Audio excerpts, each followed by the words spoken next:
Síguenos en Facebook, Twitter, Instagram y YouTube.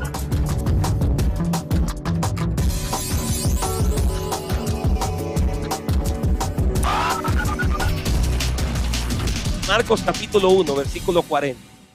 Dice así: un hombre que tenía lepra se le acercó y de rodillas le suplicó: si quieres, puedes limpiarme. Movido a compasión, Jesús extendió la mano y tocó al hombre diciéndole: sí quiero, que era limpio. Al instante se le quitó la lepra y quedó sano. Jesús le despidió enseguida con una fuerte advertencia: mira, no se lo digas a nadie. Solo ve, preséntate al sacerdote y lleva por tu purificación lo que ordenó Moisés para que sirva de testimonio. Amén. Si quiero, sé sano. Voy a utilizar como introducción la parte de un mensaje que prediqué hace muchos años atrás y que cuando venía en el día de hoy, meditando todavía en la palabra que Dios me había dado para hoy, consideré muy atinado poder poner como introducción esta parte que en una ocasión di como una predicación, ya que para mí fue un tremendo mensaje, lo recuerdo en mi corazón, y esta enseñanza que di en aquel entonces como todo un mensaje, lo voy a utilizar como una parte de introducción porque tiene que ver mucho con lo que en el día de hoy vamos a hablar. Es muy importante que nosotros comprendamos, este es uno de los temas que más domino y que más me fascina hablar, lo que tiene que ver con nuestra vida, con nuestra condición y lo que tiene que ver con lo que Dios tiene para nosotros para que se cumpla. Fíjense, la mayoría de personas están esperando a que Dios haga algo en su vida. Todos somos así. Estamos esperando una respuesta de Dios, que Dios se mueva, que Dios haga algo a mi favor. Y también la mayoría de nosotros muchas veces cuando nos va mal o cuando hay una situación en nuestra vida que no se define, siempre tratamos de culpar al diablo o de culpar la situación o las circunstancias a las cuales nos rodean. Y muchas veces nosotros creemos que nosotros somos el resultado de la voluntad de Dios o del deseo del diablo sobre nuestra vida. Y vivimos muchas veces acomodados, sentados o ya de una manera definida, como si estuviéramos bajo una condición o una situación a la cual se nos ha impuesto. La mayoría de nosotros pensamos que vivimos de una manera impuesta las cosas que estamos viviendo. Muy pocas personas piensan que nuestra vida dependerá siempre de las decisiones que tomamos. Por eso, si usted lee la Biblia, se va a dar de cuenta que en el primer pasaje de la Biblia, en la primera historia, y no solamente en la primera historia que la Biblia narra de Adán y Eva, sino que al transcurso de toda la Biblia, en el transcurso de toda la Biblia, podemos ver claro que en la Biblia hay tres conceptos, en la Biblia hay tres elementos, en la Biblia hay tres fuentes, en la Biblia hay tres maneras que influyen en nuestra vida, y eso está muy claro. Lo primero es qué dice Dios, qué dice el diablo y cuál es la decisión que yo voy a tomar. Cuando usted lee el libro de Génesis, usted va a encontrar que cuando Dios puso a Adán y a Eva, declaró palabras de bendición para ellos. Y le dijo el Señor: ustedes serán hechos a imagen y a semejanza mía. Y todo lo que Dios estableció sobre la vida de Adán y Eva lo dio por un hecho. Y si pudiéramos añadir al mensaje del domingo pasado, esto parece ser una continuación del domingo pasado. Porque el domingo quisimos establecer que cuando Dios da una palabra, da una palabra. Cuando Dios establece una palabra sobre nuestra vida, Él establece una palabra sobre nuestra vida. Dios no tiene sombra de variación. Él no cambia, Él no varía, Él no se equivoca. Dios es infalible. Él no puede cometer errores, Él no puede cometer falta, porque si no, entonces Él no sería Dios. Y un atributo de Dios es ser infalible, no se equivoca, Él no comete errores. Y cuando Dios declara una palabra sobre tu vida y tú la crees con todo tu corazón, esto no va a depender tanto de lo que Dios diga o lo que el diablo diga. Cuando Dios creó a Adán y a Eva, le dijo: mire, el día que coman del árbol que está en medio del huerto, el árbol del conocimiento del bien y el mal, el día que coman ellos van a morir. El diablo dijo: no, no van a morir. El diablo dijo: con que Dios le ha dicho no coman de todos los árboles que hay en el huerto del Edén. Y Eva corrige y dice: no. El Señor no dijo que no podíamos comer de todos los árboles. Él dijo sí. Él dijo: coman de todos los árboles. Pero hay un árbol que está en centro, en el medio del huerto del Edén, que de él no podemos comer. Así que en la mente de Eva estaba lo que Dios dijo y lo que el diablo dijo. Así que Eva estaba ahí porque fíjense qué es lo que pasa. Cuando Dios crea al hombre, lo crea con voluntad propia y obligatoriamente, aunque esto es teología pura, yo tengo que establecer este principio sobre usted porque usted tiene que entender esto. Cuando Dios crea al hombre, lo crea con voluntad, lo crea libre. Lo crea libre de toda influencia espiritual y de toda decisión espiritual. Lo crea libre de su voluntad porque Dios hizo al hombre con libre albedrío, con voluntad propia. Y le dice al hombre, bueno, tú puedes coger, ahí está delante de ti el mal y el bien, tú puedes coger lo que quieras, el pecado está a la puerta, si tú decides pecar, bien hace, pero si decides no pecar, esa es tu decisión. Así que cuando Dios hizo al hombre libre, lo hizo libre de él, pero también lo hizo libre del diablo. El diablo no puede bajo ningún concepto obligarte a ti a hacer algo. El diablo no puede nunca coger tu mano o coger tus pies o coger tus sentimientos o coger tus emociones y hacer lo que él quiera contigo, porque él no tiene esa capacidad. El hombre es libre. De igual manera, Dios no puede coger al hombre de una oreja y llevarlo a la iglesia. De igual manera, Dios no puede coger a un hombre que ha decidido pecar y decirle, no, tú no vas a pecar, tú vas a hacer mi voluntad. De igual manera, Dios no puede coger a una persona que ha decidido, yo no voy a hacer lo que Dios quiere, yo no voy a vivir lo que Dios dijo, yo voy a vivir bajo mi propia voluntad. Dios no puede obligarlo. Así que sobre tu vida está lo que Dios dijo, lo que el diablo dice, pero cuál es tu decisión frente a lo que vas a hacer. Esto es muy importante, porque tu vida no dependerá 100% de Dios.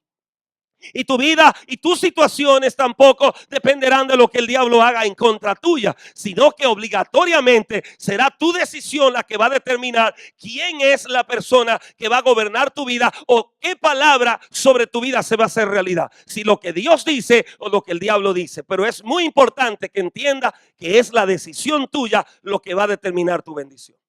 Aquí hay una historia que obviamente impera la decisión de este joven. Aquí hay una historia de un hombre, de un muchacho, de un hombre leproso. Obviamente tenía una enfermedad que muchos de ustedes ya conocen en las diferentes exposiciones que hemos tenido de lo que significa estar leproso, de lo que significaba esta enfermedad. Ser rechazado, desahuciado, no solamente por lo médico y la religión, sino también por la sociedad y la familia en la cual se vivía. Así que aquí vemos un panorama de una persona que está siendo totalmente rechazado, totalmente está siendo echado a un lado. Y es interesante comprender que bajo ningún momento Dios fue en busca de este muchacho leproso. No, en ningún momento Dios atravesó la ciudad y salió de ella para ir en busca de este leproso que estaba fuera de la ciudad y que no podía entrar a ellos. Le había sido impedido por la ley, por la religión que entrara. Y si él osaba o se atrevía a entrar a la ciudad, estaba llamado a ser apedreado. Así que es importante comprender que la condición de este hombre lo llevaba a una situación de rechazo. Y es aquí donde quiero llegar. La mayoría de nosotros le tenemos temor al rechazo. Porque de una manera u otra hemos sido rechazados en la sociedad donde vivimos. En algún momento quizás hasta en el momento en que fuiste concebido. Hay personas que han sido rechazados desde el vientre de su madre. No deseaban un varón, deseaban una hembra, o no deseaban una hembra, deseaban un varón. Y llegó el niño o la niña que no esperaban. Y ya desde allí comenzó la persona a ser rechazada. Yo recuerdo la historia de alguien que llegó a la otra iglesia cuando estábamos pastoreando. Era una señora de unos 38, 39 años. Y ella había quedado embarazada. Su esposo estaba muy contento por el embarazo. Ellos no eran cristianos. Precisamente llegó a la iglesia por esta situación. Y cuando le hicieron el sonograma a ella y se dieron de cuenta que era hembra, este hombre la golpeaba en el vientre para que abortara. Porque ella le dijo, aborta a esa niña. Yo no quiero más niñas en mi casa. Él le había ido mal con su primera hija, la mayor de todas, y no le había ido bien. Entonces él dijo, yo no quiero más mujeres en mi casa. Yo no quiero hijas, yo quiero hijos. Y cuando se enteró que era una hembrita la que su esposa tenía, le dijo, aborta a ese niño. No quiero esa niña. Entonces ella le dijo, esa es mi hija. Yo no quiero abortarla, yo no quiero dejarla, yo no quiero destruirla porque es una niña a la cual yo amo. Y no importa sea varón o hembra, es mi hija. Entonces eso comenzó un pleito con esta familia hasta tal grado que él se fue de la casa. Llegó a golpearla varias veces para que abortara. Y en medio de esta situación ella conoció del Señor para fortalecerla a Dios en esta situación difícil que estamos viviendo. Y este señor en el cual hoy estamos hablando había sido un hombre rechazado totalmente por su condición física. Su enfermedad hacía que la gente lo asqueara y que lo echara a un lado. Y la mayoría de personas en este mundo nos rechazan por diferentes condiciones. A veces la gente nos rechaza por el color de nuestra piel. El hecho de ser moreno, de ser trigueño, de no tener ojos azules y de tener piel negra causó durante muchos siglos que muchas personas fueran consideradas animales, incluso esclavos. Fueron esclavizados y fueron muertos, muchos de ellos. Y hasta el día de hoy todavía ese sentimiento racista por el color de nuestra piel o el origen de nuestro país, todavía estamos siendo afectados porque de una manera u otra somos rechazados. Depende de nuestra condición económica. En nuestros países están divididos por estatus sociales, de acuerdo al apellido o al dinero o al lugar donde vivimos. Somos colocados en diferentes lugares de nuestra comunidad. Y en muchas ocasiones, hermanos, nosotros vivimos ese rechazo. Yo recuerdo siendo un niño de apenas 11 años, que yo era mecánico, pequeñito, yo comencé a trabajar mecánica. Y cuando estaba en el taller, el maestro mío de mecánica me mandó a una cafetería a buscarle un jugo y a buscarle unos panes. Y cuando yo llegué al lugar, yo estaba todo lleno de grasa y oliendo a gasolina. Recuerdo que había un señor muy bien vestido y yo me paré detrás del mostrador. Él estaba a unas yardas quizá lejos de mí. Pero cuando percibió automáticamente el olor a gasolina, aquel hombre se paró. Y como si yo hubiera sido un extraterrestre o el peor de las criaturas que había en aquel lugar, aquel hombre me sacó de aquel lugar. Y me dijo que yo no estaba en condiciones de entrar a ese lugar a comprar lo que yo estaba comprando. Yo tuve que salir del lugar y tuve que esperar afuera la orden que había hecho. Y uno de los cocineros salió luego con su delantal a traerme el jugo y los panes que había pedido, mientras yo, sentado sobre mis piernas en el suelo, lloraba la desdicha de lo que estaba viviendo. Y yo recuerdo que mientras lloraba en el suelo, muchos de los pensamientos que llegaron a mi mente fue: yo en ningún momento pedí ser quien soy. Yo no tengo culpa de vivir en la condición que vivo. Si soy pobre, si soy humilde y tengo que ganarme la vida de esta manera, no tengo la culpa de tener un padre irresponsable que en ese momento quizás no estuviera a mi lado para ponerme a estudiar y decir: dedícate a los estudios, yo voy a estar contigo para que tú no pases ese tipo de vergüenza.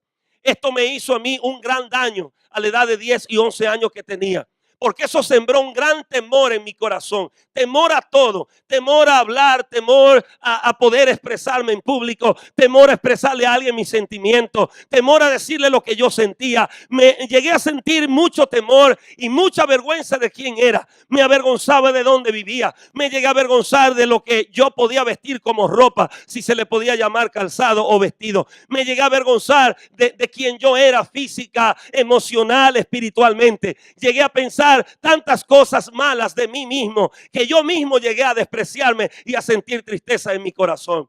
Cuando yo le decía: Señor, yo quiero en este día una palabra para mi pueblo, para la iglesia que tú me has dado. El Señor sembró en mi corazón: dile a mi pueblo que yo no le rechazo. Dile a mi pueblo que yo le amo. Dile a mi pueblo que no importa qué condiciones estén viviendo o estén atravesando ahora mismo, yo no le rechazo. No importa el pecado, no importa la falta, no importa la condición, no importa la situación por la cual estén pasando. Dile a mi pueblo que yo no le rechazo.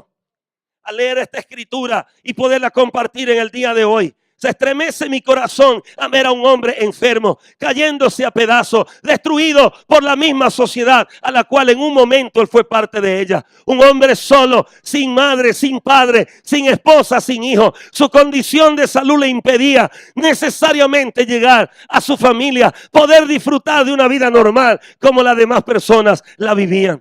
La mayoría de leprosos en Israel estaban en las afueras de la ciudad. Estaban allá detrás de la muralla, dependiendo de quién le podía tirar un pedazo de pan. Ellos estaban ahí a leguas del camino de entrada a la ciudad, por las diferentes entradas que tenía Jerusalén. Eran 4 entradas que tenía las murallas de Jerusalén para entrar a la ciudad. Y los ciegos, los leprosos, los enfermos se quedaban allí esperando que alguna caravana, que alguna persona tuviera misericordia y le tirara un pedazo de pan y le tirara un pedazo de carne o quizás un pedazo de tela que le pudiera servir de cobija en las noches frías. Así que este hombre había sufrido la inclemencia del tiempo, pero también la inclemencia del rechazo, la inclemencia del desprecio. Duramente estaba ahí este hombre atormentado. Yo no sé en qué momento de tu vida tú fuiste desahuciado. Yo no sé en qué momento de tu vida fuiste despreciado. Yo no sé en qué momento de tu vida te sentiste que nadie te amaba, que nadie te quería y que las personas que estaban supuestas a protegerte y a cuidarte no estaban contigo ahí para darte la mano. En uno de nuestros retiros que celebramos, estábamos en esa administración, la cual le llamamos la administración de la paternidad. Y cuando este señor fue al encuentro, estábamos en esta administración y le dijimos a todos que le escribieran una carta a sus padres. Cada quien se apostó a escribirle una carta a su referido padre. Y en medio del silencio que había en aquel salón, unos 20 y tantos de hombres, este señor se me acerca y dice: pastor, yo no tengo a quien escribirle. Digo, ¿cómo que tú no tienes a quien escribirle? Me dice: no, yo no conozco a mi papá y yo no conozco a mi mamá. Y le digo, pero ¿cómo que tú no conoces a tu mamá y a tu papá? Me dijo, sí, porque yo nací deforme. Yo nací con mis extremidades muy largas y el tronco de mi cuerpo pequeñito. Cuando ellos me tuvieron, pensaron que era al principio cuando yo estaba recién nacido. Pero ya que yo tenía 4 meses, ellos fueron de un pueblo a otro y me regalaron a unas personas. Me dieron por mi condición física. Ellos dijeron que no iban a criar a un monstruo. Aquel hombre comenzó a llorar y nos hizo a llorar a todos en aquel salón.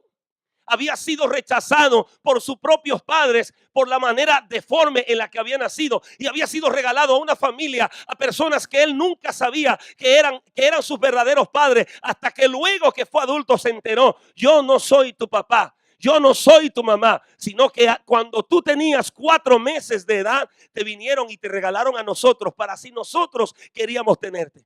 Y nos dijeron, si no quieren tenerlo, lo pueden tirar a la basura, tírenlo por el río, hagan lo que ustedes quieran con ellos, pero yo no quiero a ese niño con nosotros. Y yo no sé en qué momento de tu vida tú fuiste defraudado.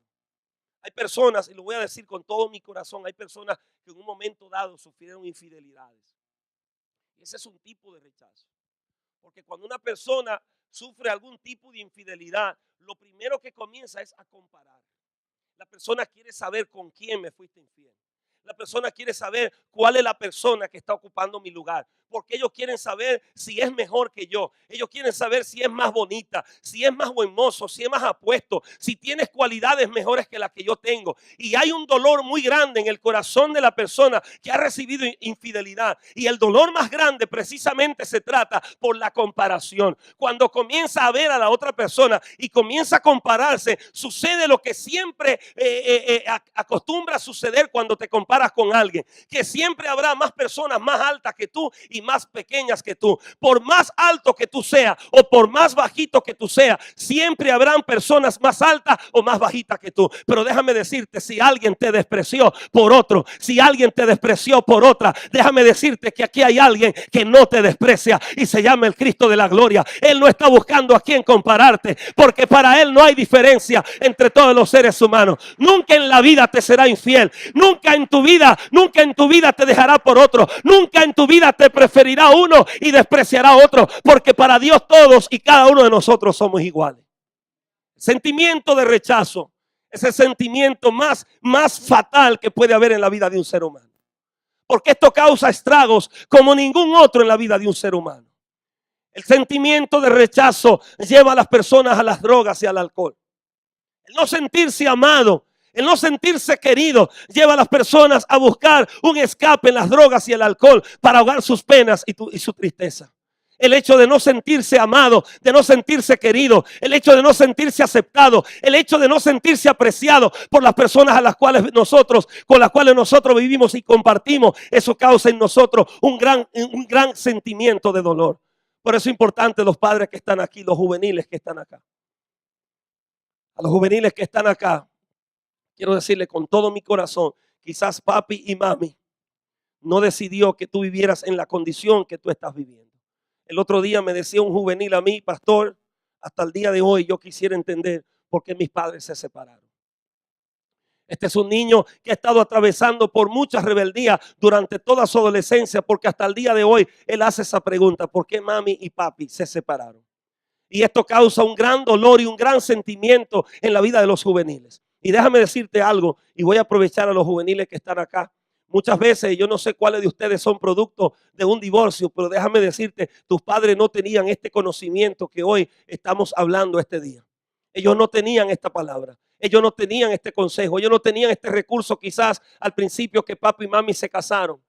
Y cuando tomaron esa decisión, obviamente no lo tomaron en cuenta ustedes. Y muchos de ustedes han sufrido la separación de sus padres porque se han visto lejos de mami, lejos de papi y no han podido desarrollarse y crecer con ellos. Pero en el día de hoy el Señor está aquí para sanar cualquier sentimiento de rechazo. Y el hecho de que mami y papi no hayan vivido y no se hayan criado contigo, déjame decirte que el padre o la madre que esté criando a ese hijo debe sembrarle el valor más grande que puede sembrársele a una vida juvenil, diciéndole todos los días el valor, el amor y el cariño que cada uno de los hijos significan para ustedes. Porque aunque no esté mami y papi biológico, está ese hombre y esa mujer de Dios que está aquí hoy para inculcarle a ese joven que tú vales mucho, que tú eres una joya especial de Dios y que quien tuvo la voluntad de traerte a la tierra no fue mami ni fue papi. Ellos simplemente fueron instrumentos. Pero antes de que tu madre te concibiera en el vientre de ella, hubo un Dios todopoderoso que te concibió en su mente y en su corazón para traerte aquí a la tierra. Este hombre por su condición estaba siendo rechazado. Una de las cosas que como iglesia tenemos que comprender es que no podemos bajo ningún concepto rechazar a la gente por su condición. Yo sé que hay muchas iglesias que hay un espíritu de santidad muy sublime.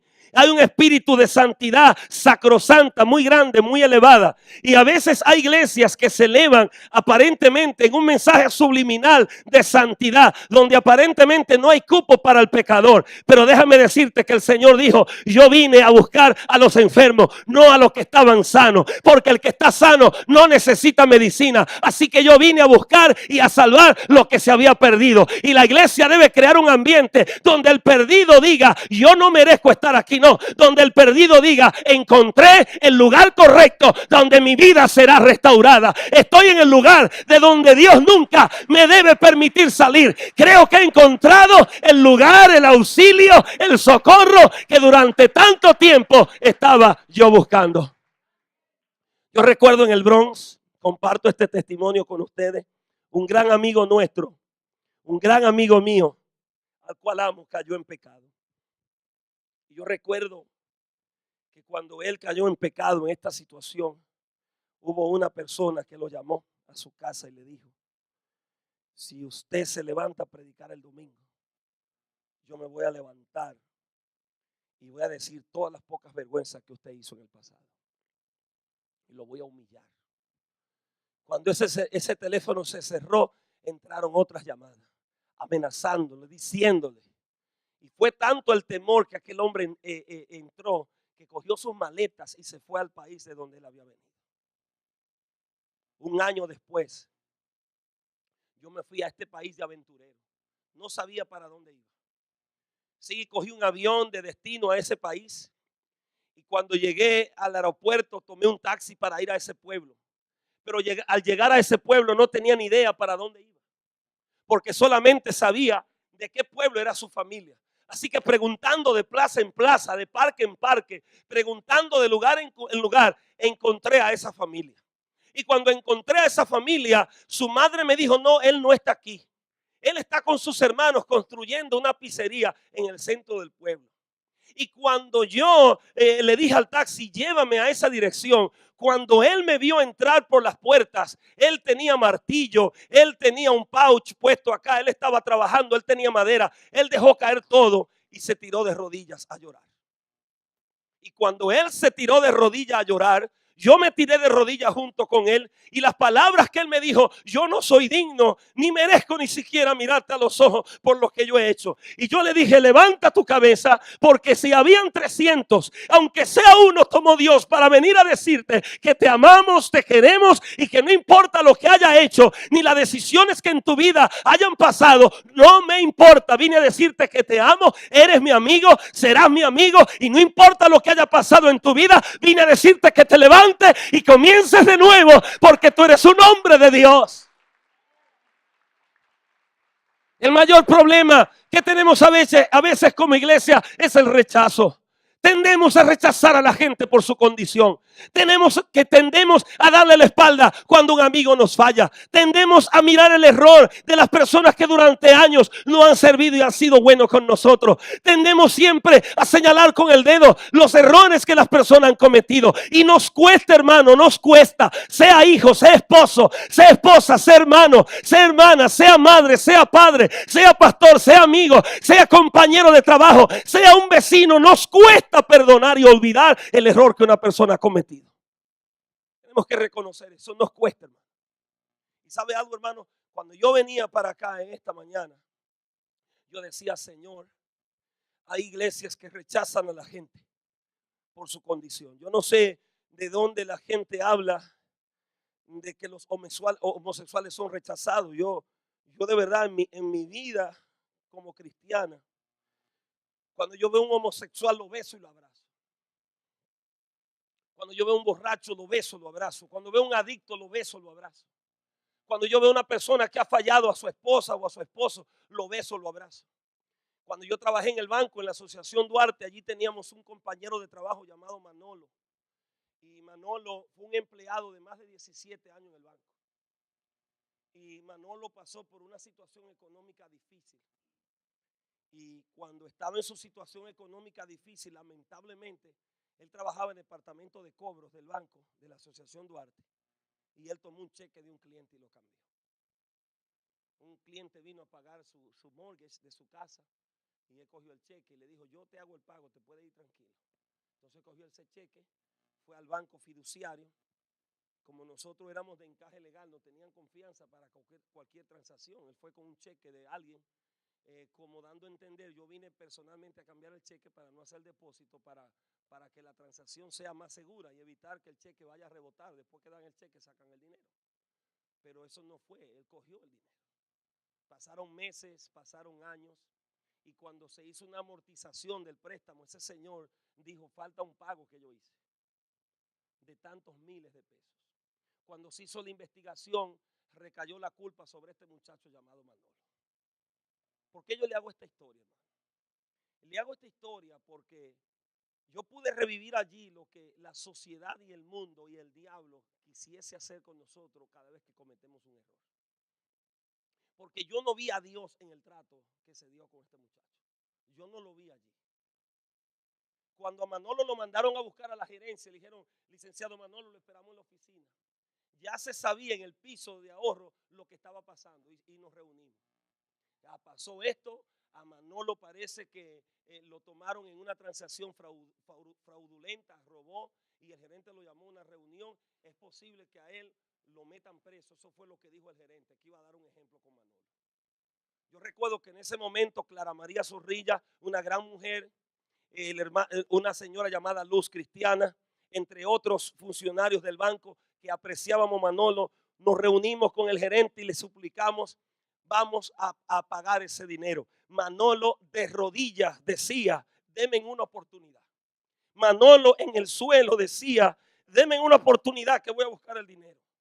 No me boten del trabajo, denme un chance, denme una oportunidad. Licenciado, perdone que yo no le dije. Y todo era, confiamos en ti, te dimos la oportunidad. ¿Cómo fuiste capaz de hacer lo que hiciste? Y aquel muchacho estaba tirado en el piso como un niño humillado, diciendo, tengo familia, tengo esposa, tengo hijos, denme una oportunidad. El llanto de nosotros, nuestro clamor a favor de este muchacho, diciéndole, son 17 años de integridad, de trabajo, de honradez. Si pasó por un momento difícil, vamos entre todos a buscar ese dinero. Pero no valieron palabras, no valieron excusas, no valieron argumentos. Aquel muchacho fue sacado, esposado como el peor de los delincuentes de la Asociación Duarte. Y cuando él iba saliendo del banco decía, perdónenme, le he fallado al banco. He cometido un error grave, sé que no debía hacerlo, pero no quiero que queden con esta imagen de Manolo, decía. Porque yo no soy un ladrón, soy un hombre que las circunstancias se me han venido en contra. Y no está bien lo que hice, pero que no se quede esta imagen de Manolo aquí en esta institución para las cuales trabajo. Esa es la manera en la que regularmente los hombres actúan. En el momento en que fallas, en ese momento te hacen juicio. En el momento que cometes un error, en ese momento te juzgan y te sacan balance. En el momento en que caes, en el momento de que pierdes el prestigio, en el momento de que cometes la falta, ahí está el hombre para señalarte, para hundirte y hacer leña del árbol torcido. Pero hay alguien que no le importa si tú has fallado, en 15 años hace lo que no debe hacer. No importa cuánto tiempo tengas en la iglesia y los errores que en la vida te va o te viene. Hay uno que nunca te sacará esposado de la oficina, sino que cuando te humillas y llevas tu corazón delante de él, no vas a encontrar reproche, sino el perdón y la restauración que aún tú nunca lo hayas pedido o lo hayas buscado. Cuando el pecador viene a los pies de Cristo, encuentra perdón, restauración y una vida nueva y la oportunidad de comenzar de nuevo para seguir adelante. La mayoría de personas que se van de la iglesia se van porque no se le da otra oportunidad.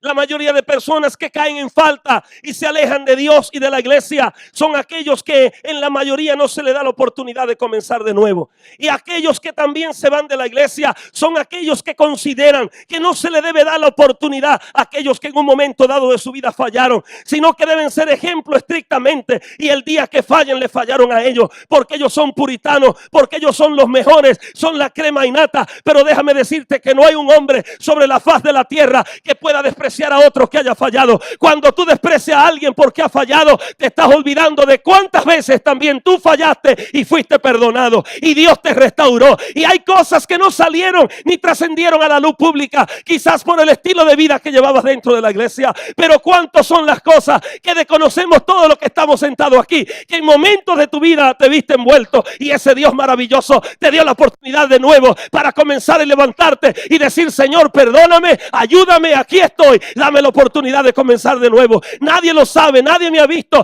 nadie lo puede comprender, pero el Dios que te salvó y que murió por ti en la cruz del Calvario, eres la persona a la que más tú le causas dolor, porque nadie fue dispuesto a morir por ti en la cruz del Calvario, pero Él que sabe el precio que pagó por ti, a Él sí tú le dueles. Cada vez que viene alguien donde mí a preguntarme: pastor, mi hijo anda en drogas, mi hijo está robando, mi hijo está en dificultades, ¿qué hago? La expresión más común que muchas de esas mujeres o padres me dicen: mi amigo me dijo en el trabajo que lo bote. Mi hermano me dijo: mire, mételo preso. Y yo siempre digo: es muy fácil opinar de otro hijo cuando tú no sabes el dolor y el sacrificio de la madre que lo engendró, lo parió, lo mantuvo y lo ha tenido hasta el día de hoy. Porque esa madre, para ella nunca será fácil decirle a ese joven que está en droga: vete de la casa. O decirle a ese muchacho que delinquió: te llamé a la policía y te metí preso. No. Yo recuerdo una de las escenas que más me conmovió a mí en Guatemala. Era un muchacho que lo habían encontrado robando y lo habían acusado de varias violaciones en el barrio. Y este joven fue sorprendido en el acto mismo de violación. Y cuando la turba lo cogió, cientos de personas en la comunidad lo cogieron, lo tiraron al suelo, le dieron golpes, le dieron palos, le dieron punzadas. Y cuando estaban a punto de quemarlo, ahí llegó la policía. Y la policía se lo quitó como pudo, tirando bombas lacrimógenas y a batonazos. Se lo quitó a esa multitud furiosa que quería lincharlo. Ya había violado varias niñas, había cometido varios robos.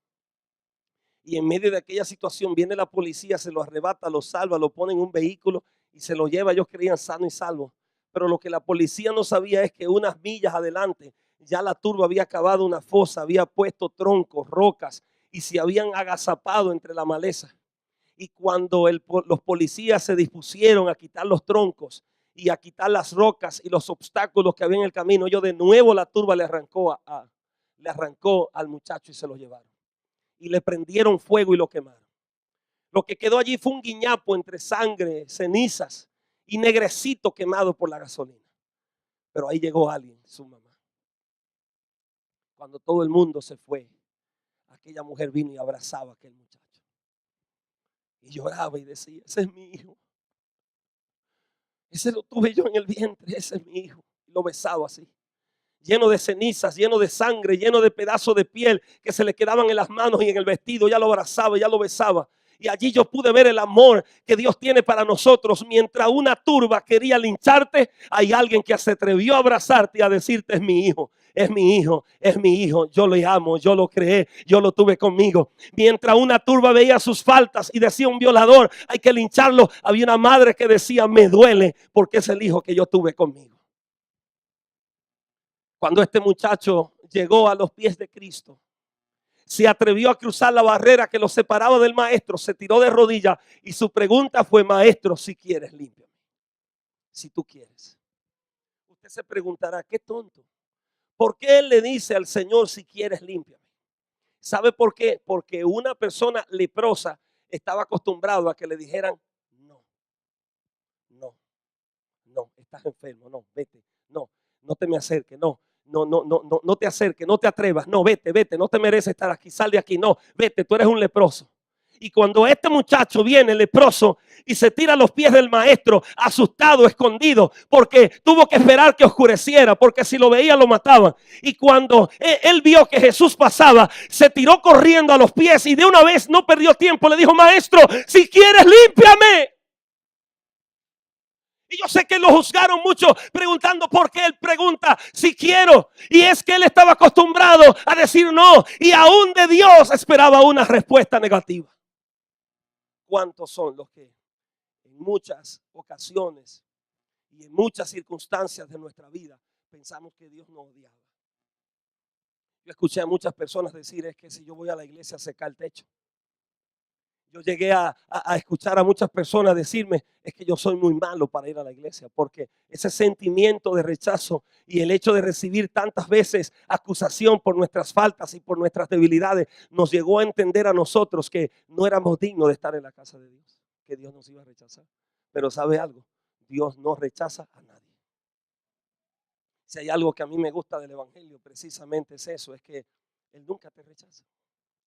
No importa tu condición, no importa tu pecado, no importa la situación por la que estés pasando, no importa la enfermedad, el problema, la circunstancia. Hay personas que me dicen: pastor, a mí me da vergüenza pasar tanto al altar, que van a decir de mí cada vez que me vean al altar: mira, que no te importa, porque la condición tuya la sabe Dios. Y aunque tenga que pasar 1, 2, 3, 4 mil veces al altar, pasa cuantas veces te dé la gana, porque cuantas veces pases al altar, habrá un Dios siempre esperando por ti, que nunca te va a pasar revista diciendo: pero tú estabas el domingo pasado en el altar y el otro domingo en el altar. A Dios no le importa cuántas veces tengas que pasar al altar, cuántas veces te hunda, cuántas veces Él te levanta, cuántas veces tú peques, cuántas veces te perdona, cuántas veces tú le fallas a Dios, cuántas veces te da la oportunidad de comenzar de nuevo, cuántas veces cometas un error, cuántas veces estará Dios ahí a tu lado para ayudar a restaurarte, a caminar y a fortalecer tu vida para que puedas seguir adelante.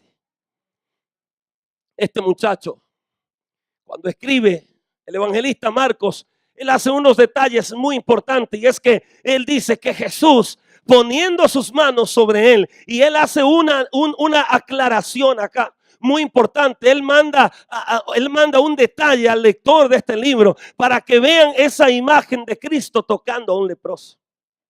¿Cuánto tiempo tenía este muchacho que nadie le ponía las manos sobre él? Años que él no sentía un toque. Años que él no sentía un cariño de alguien. Años que él no sentía las manos de alguien posarse sobre él.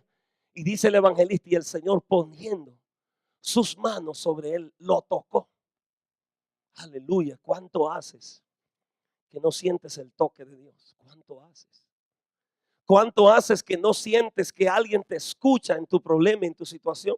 ¿Cuánto haces que está buscando desesperadamente con quién hablar, alguien que te escuche para tú poder desahogarte? ¿Cuánto fue la última vez que recibiste una respuesta de Dios? ¿Cuándo fue la última vez que recibiste una contesta a tus oraciones? ¿Cuándo fue la última vez que te diste de cuenta que Dios estaba a ti, ahí al lado tuyo? Déjame decirte algo: Él prometió estar contigo y que nunca te dejaría. Y aunque no lo sienta, aunque no lo vea, vea, aunque no lo pueda palpar, Él está ahí a tu lado. Y en el momento que abra tu boca, y en el momento que abra tus ojos, y en el momento que abra tu corazón y eleves una oración al cielo, Él estará ahí al lado tuyo para contestarte y decirte: no hables muy duro, no tienes que gritar muy fuerte, no me he ido de tu lado, estoy aquí para escucharte, para atenderte. Y en ese momento se activa la misericordia y el amor de Dios, y lo va a ver manifestado a tu vida, como este joven en el día de hoy también lo vio manifestado. Dale un aplauso a ese maestro lindo en el día de hoy.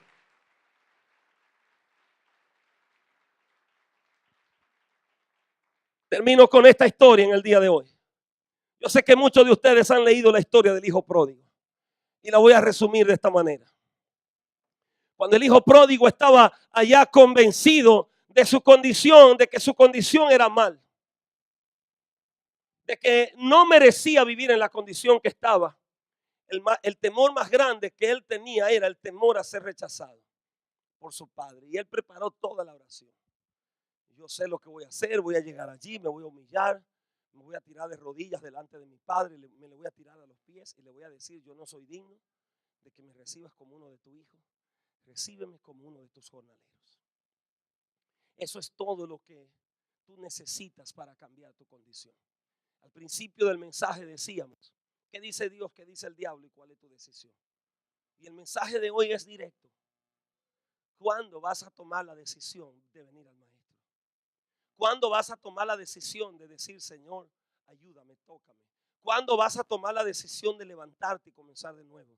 ¿Cuándo vas a tomar la decisión de retomar el camino que una vez dejaste? Este leproso cambió su situación cuando decidió ir al maestro para ser sano. Y el hijo pródigo cambió toda su vida y todo su destino y la circunstancia en la cual estaba viviendo cuando decidió un día: me levantaré e iré a la casa de mi padre.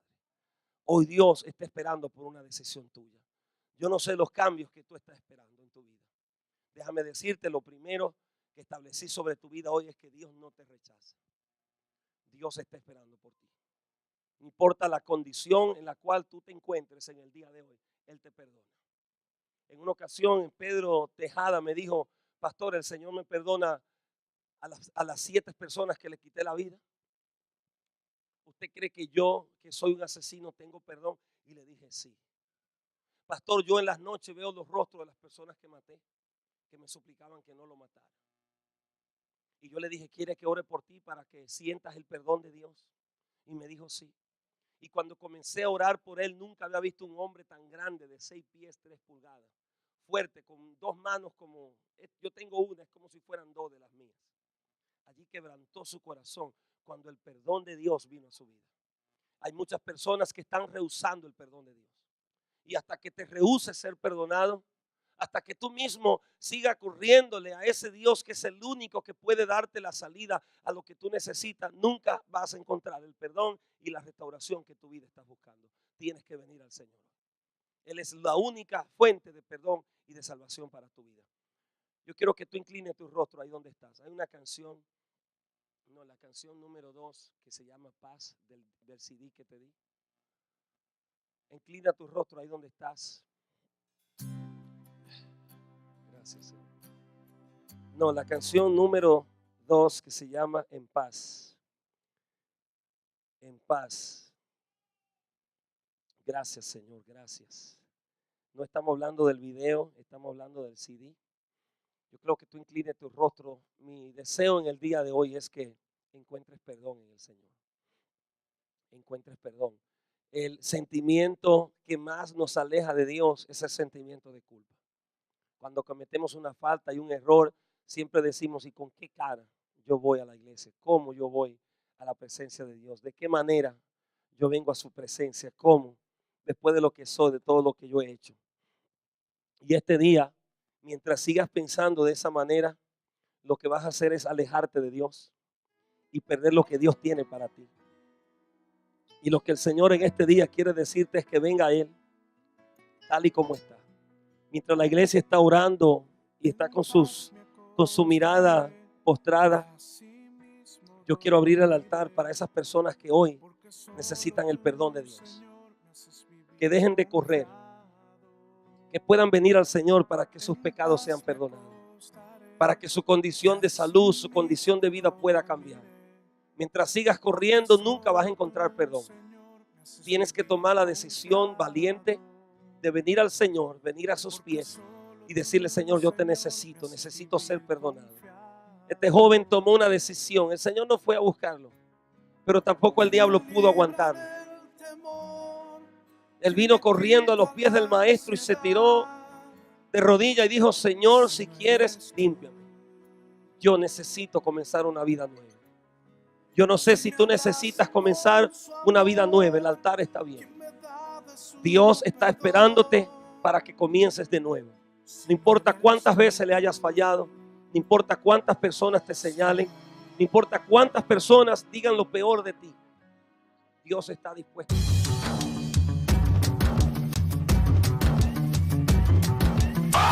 Síguenos en Facebook, Twitter, Instagram y YouTube.